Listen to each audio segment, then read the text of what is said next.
कृष्ण की वाणी। बच्चे, लगाव ही पीड़ा का कारण है मेरे बच्चे। तुम जिस चीज़ में ज़्यादा मोह करोगे, जिस चीज़ से ज़्यादा लगाव करोगे ना मेरे बच्चे, वही चीज़ सबसे ज़्यादा दूर तुमसे जाएगी मेरे बच्चे, और वो तुम्हारी कमज़ोरी बन जाएगी। और तुम्हारा काना बिल्कुल नहीं चाहता मेरे बच्चे कि तुम किसी चीज़ की आदत पालो मेरे बच्चे। अगर हमें किसी चीज़ की आदत लग जाती है ना एक बार, तो वो ज़िंदगी भर हमें परेशान करती है, हमें दुख देती है, हमारी पीड़ा का कारण बन जाती है। तो कभी भी किसी चीज़ का लगाव मत करो मेरे बच्चे, कभी मत करो। और सुनो, कुछ मेरे बच्चे इतने प्यारे हैं ना कि वो अपने कान्हा की एक झलक देखने को तरस रहे हैं। तो सुनो, बहुत जल्द मैं तुम्हें दर्शन दूंगा मेरे बच्चे, जल्द दूंगा, और बाल रूप में ही दूंगा। आ रहा हूँ तुम्हें दर्शन देने बहुत जल्द। और अपने कुछ बच्चों से कहना चाहता हूँ कि एक बार मेरे बच्चे भागवत गीता पढ़ो मेरे बच्चे, ज़रूर पढ़ो। इससे तुम्हारी ज़िंदगी में बहुत सारा बदलाव होगा, बहुत से रास्ते तुम्हें मिलेंगे मेरे बच्चे, और मेरे संकेत भी तुम्हें मिलेंगे। तुम्हें समझ आएगा ये जीवन का सार क्या है मेरे बच्चे।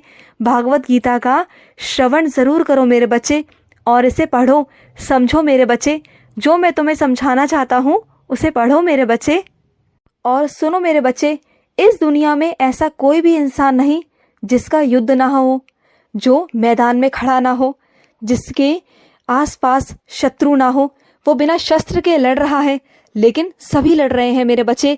किसी की लड़ाई खुद से है, किसी की बाहर वालों से है, किसी के परिवार से है, तो समाज से है। तो हर कोई इस लड़ाई में जुड़ा हुआ है मेरे बच्चे। लेकिन तुम जानते हो इस लड़ाई में विजेता कौन होता है? कौन इस लड़ाई को जीतकर विजय प्राप्त करता है?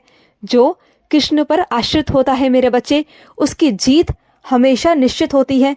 चाहे उसका शत्रु कितना बड़ा क्यों ना हो, कितना महान क्यों ना हो, कितना शक्तिशाली क्यों ना हो, लेकिन उसके कान्हा जब उसके साथ होते हैं ना, जब उसका हाथ, ऊपर वाले का हाथ जब तुम पर होता है ना मेरे बच्चे, कोई तुम्हारा बाल भी बांका नहीं कर सकता, कोई नहीं कर सकता। और अपने कुछ बच्चों से कहना चाहता हूँ मेरे बच्चे, प्रेम पाना या खोना नहीं होता मेरे बच्चे। प्रेम तो जीना होता है, उसे महसूस करना होता है मेरे बच्चे। तो प्रेम में जियो, उसे पाने या खोने की डर अपने मन में बिल्कुल मत रखना मेरे बच्चे, बिल्कुल मत रखना। उसे जियो मेरे बच्चे। जितना भी समय है ना, उसका आनंद लो, उस प्यार को, उस प्रेम को समझो, उसकी गहराई को समझो मेरे बच्चे। और कुछ मेरे बच्चे मेरा स्वरूप घर लाना चाहते हैं, तो उन्हें मेरी स्वीकृति है, बल्कि मैं तुम्हारे घर पर खुद आऊँगा मेरे बच्चे। तुम किसी तीर्थ यात्रा पर आने वाले हो, और वहीं से मेरा स्वरूप लेके जाओगे, वहीं से मैं तुम्हारे घर पर चलूँगा मेरे बच्चे। तुम्हारा कान्हा तुम्हारे घर पर चलेगा और विराजित होगा मेरे बच्चे। मैं तुम्हारे घर पर विराजित रहूँगा मेरे बच्चे। और जो लोग ये समझते हैं ना कि मैं एक मात्र स्वरूप हूँ, तो नहीं मेरे बच्चे, मैं स्वयं विराजित हूँ तुम्हारे घर पर मेरे बच्चे। मैं स्वयं हूँ। जो एकमात्र मुझे स्वरूप समझते हैं, चित्र समझते हैं ना, वो नादान है, वो अभी समझ नहीं सकते। अगर अपनी प्रेम की आंखों से देखोगे ना अपने कान्हा को, तो तुम्हें समझ आएगा कि तुम्हारा कान्हा तुम्हारे पास है, तुम्हारे सामने है, सामने बैठा हूँ तुम्हारे। मुझसे बातें किया करो, मैं तुम्हें जवाब भी दूंगा, मुझसे बातें तो करो। और अपने कुछ बच्चों से कहना चाहता हूँ कि उदास क्यों हो मेरे बच्चे, जब मैं तेरे साथ हूँ। तेरी खुशियाँ मैं तुझे लाकर दूंगा। चिंता मत किया करो, चिंतन किया करो। और जो अपने कृष्ण का चिंतन करता है ना, चिंता को त्याग देता है, जो भजन में लीन रहता है, उसे सब कुछ प्राप्त होता है। जो विश्वास के साथ में करता है, उसे सब प्राप्त होता है, सब देता हूँ मैं उसे। और जब मैंने तेरी सारी जिम्मेदारी उठा ली है मेरे बच्चे, तो किस बात का डर है तुझे? तेरा कृष्णा तुझे कभी गिरने नहीं देगा मेरे बच्चे, कभी नहीं गिरने देगा।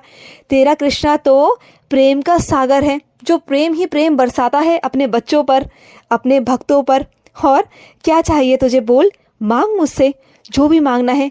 अगर तू भागवत में नाम लेगा ना, अगर भगवान का नाम लेगा, तो उस भगवान में इतनी सामर्थ्य है कि तुझे वो देगा जो किसी के पास नहीं है।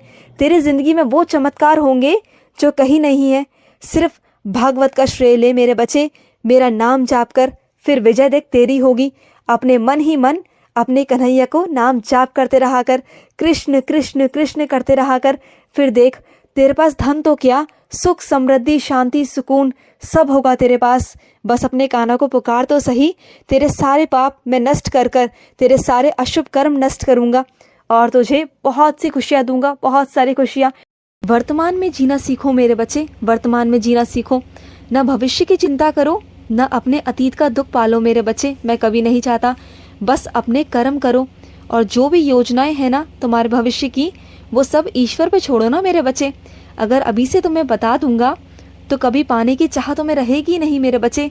और जो पाने की चाह, जो तड़प होती है ना, जो संघर्ष होता है, जो मेहनत होती है, वो मैं कैसे देख पाऊंगा मेरे बच्चे। और हर एक व्यक्ति को, हर एक मनुष्य को मेहनत करनी चाहिए, तभी उसका फल प्राप्त होता है। और जब उसका फल प्राप्त होता है ना, तो उसकी खुशी ही अलग होती है, उसके चेहरे की चमक ही अलग होती है, वो सब बहुत अलग है मेरे बच्चे। तो इसलिए तुमसे कहता हूँ कि वर्तमान में जियो और अपने कर्म करो मेरे बच्चे।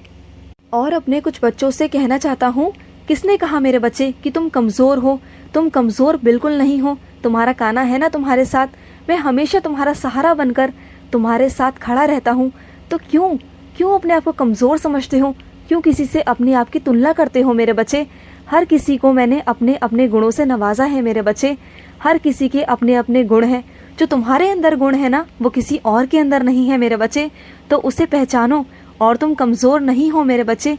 दुनिया में ऐसी कोई चीज़ नहीं है जो मनुष्य अपने आत्मनिर्भर होकर नहीं कर सकता। वो सब कर सकता है यदि वो एक बार ठान ले मेरे बच्चे, अपने मन में ठान ले, तो वो कुछ भी कर सकता है। इस दुनिया में कुछ भी पा सकता है, कुछ भी हासिल कर सकता है। बस वो अपने अंदर ठान ले कि मुझे ये करना है। और तुम्हारे अंदर वो शक्ति भी है, वो हिम्मत भी है मेरे बच्चे। तुम वो कर सकते हो तो करो ना मेरे बच्चे। बाकी तुम्हारे साईं का, तुम्हारे हनुमान का, तुम्हारे राम का, तुम्हारे शिव का, तुम्हारे कान्हा का आशीर्वाद सदैव तुम्हारे साथ है। तुम जिस रूप में मुझे पुकारोगे, जिस रूप में मेरी पूजा करोगे ना, मैं तो उसी रूप में तुम्हें दर्शन देने आ जाऊंगा मेरे बच्चे। हमेशा तुम्हारे साथ ही तो खड़ा हूँ, हमेशा। और सुनो मेरे बच्चे, अगर तुम मेरे साक्षात रूप में दर्शन करना चाहते हो ना, तो राधा रमन आ जाओ मेरे बच्चे, या बाके बिहारी आ जाओ। तुम्हें साक्षात रूप में मेरे होने का आभास होगा। तुम्हें ऐसा लगेगा कि तुम्हारा कान्हा सामने साक्षात रूप में खड़ा है मेरे बच्चे। आ जाओ मेरे बच्चे, आ जाओ, वृंदावन आ जाओ। और तुम्हारा मन भी है ना कि तुम्हें निधि वन देखना है, तो आओ ना मेरे बच्चे। अपने कृष्ण की लीलाएं देखो, वहाँ पर तुम्हें महसूस होंगी, तुम्हें समझ आएगा तुम्हारे कान्हा की लीलाएं मेरे बच्चे। वहाँ का एक एक पेड़, एक एक खुशबू, एक एक कण मेरे बच्चे तुम्हारे कान्हा का नाम लेता है मेरे बच्चे। तुम भी आओ, वहाँ पर लीन हो जाओ अपने कान्हा में, अपने कान्हा के रंग में रंग जाओ मेरे बच्चे।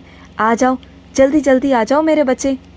और जब तुम निधिवन में आओगे ना, तो तुम्हें मुरली की धुन सुनाई देगी मेरे बच्चे। मुरली की धुन सुनाई देगी, सिर्फ तुम्हें ही सुनाई देगी, क्योंकि जो मेरा बच्चा भक्ति में लीन होता है ना, बस उसी को मेरी आवाज़ आती है, वही मुझे महसूस कर पाता है, वही मुझे आभास कर पाता है। तो जल्दी से आना मेरे बच्चे, मुझे तुम्हारा इंतज़ार रहेगा। तुम्हारे कान्हा को तुम्हारा बेसब्री से इंतज़ार है कि मेरा बच्चा कब आएगा मुझसे मिलने। और मैं जानता हूँ मेरे बच्चे, तुम काम में इतना उलझ गए हो ना कि तुम्हें समय नहीं मिलता आने का। लेकिन मेरे बच्चे, समय तो निकालना होता है ना। तो अपने कान्हा के लिए समय नहीं निकालोगे? तुम निकालोगे ना, तो अपना समय निकालो मेरे बच्चे। और तुम जानते हो ना कि इस वक्त बच्चों की छुट्टियाँ बढ़ रही हैं, तो इस वक्त तुम आ सकते हो। तो मुझसे मिलने ज़रूर आओ मेरे बच्चे, ज़रूर आओ। और कुछ मेरे बच्चे तुलसी की सेवा कर रहे हैं मेरे बच्चे, मैं जानता हूँ। शाबाश मेरे बच्चे। तुम तुलसी माँ को ऐसे ही मत समझना, वो साक्षात रूप में है मेरे बच्चे। जब भी उनकी पूजा करने उनके पास जाओ ना, उनसे बातें करना, देखना वो तुम्हें जवाब भी देंगी। अपने कान्हा का नाम लेना, कृष्ण का नाम लेना, देखो वो कैसे झूमती हैं। आभास करना उनके होने का, फिर देखना तुम्हें महसूस होगा कि तुलसी माँ तुम्हारे घर पर विराजित है, साक्षात रूप में विराजित है। और सुनो मेरे बच्चे, हो सके तो राधा रानी का चित्र अपने घर में लाओ मेरे बच्चे, उनका स्वरूप लाओ, क्योंकि वो बरसाने वाली हैं। वो सब पर आशीर्वाद बरसाती हैं, फल बरसाती हैं और बहुत सारा प्यार बरसाती हैं। उनका चित्र या स्वरूप लाओ, उनकी सेवा भी करो। देखो तुम्हें सब कुछ मिलेगा दुनिया में, सब कुछ। मेरे जिन भक्त का शुद्ध और पवित्र मन होता है ना, मैं हमेशा सदैव उसमें वास करता हूँ, हमेशा। और मेरे बच्चे, तुम्हारा मन तो बहुत पवित्र है, बहुत साफ़ है, तुम्हारी नीयत बहुत साफ़ है, और मैं तुम्हारे अंदर वास करता हूँ मेरे बच्चे। खुश रहो। आज का मध्याह्न कृष्ण संदेश समाप्त हुआ। जय श्री कृष्ण।